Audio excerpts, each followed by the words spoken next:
Un matin éclatant à l'école Forêt Magique, Croco dévalait la rampe de la prairie mystique sur son skateboard aux roues en forme d'étoile. Il s'exclama joyeusement « Buongiorno, amigos » et lâcha un petit nuage parfumé à la fraise qui fit rire tout le monde aux éclats.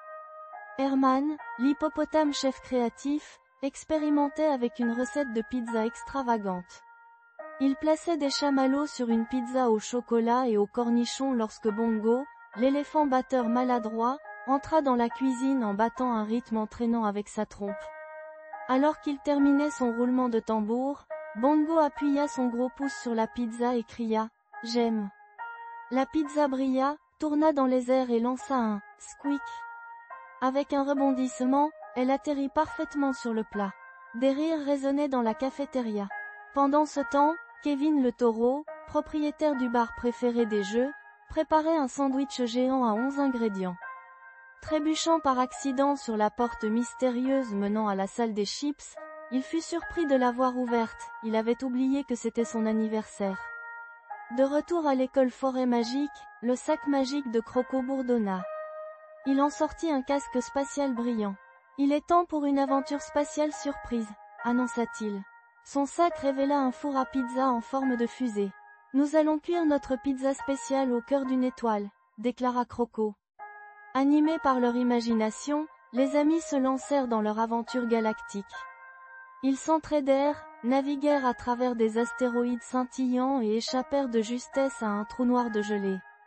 Une fois atteinte une étoile lumineuse, Herman patina sur la surface de l'étoile et installa le four. Bongo joua un rythme entraînant sur la croûte de l'étoile tandis que Carolina la carotte danseuse tournoyait autour de lui dans ses chaussures lumineuses. Une fois la pizza miracle prête, ils retournèrent à la forêt magique. Croco, redescendant des étoiles sur son skateboard, présenta la pizza cuite à l'étoile lors de la fête d'anniversaire surprise de Kevin. Tout le monde poussa des cris de joie. Alice la directrice, observant de loin, leur lança un regard sévère mais ne put s'empêcher de sourire lorsque Croco déclencha un petit nuage de célébration parfumé à la fraise. Avec des rires emplissant l'air et des fleurs qui éclosaient autour, les amis savourèrent la pizza la plus délicieuse et inhabituelle qu'ils n'avaient jamais mangée. Aujourd'hui, notre rêve d'un restaurant galactique est devenu réalité, dit Herman en tapotant son ventre repu. Mais j'ai encore faim. Et ils éclatèrent tous de rire. Cette nuit-là, sous un ciel étoilé, ils trinquèrent avec d'étranges coupes de smoothie à la citrouille, rêvant de plus d'aventures magiques. Ainsi se terminait juste une autre journée extraordinaire dans le monde de Croco, remplie de plaisir, de nourriture et d'amis fantastiques.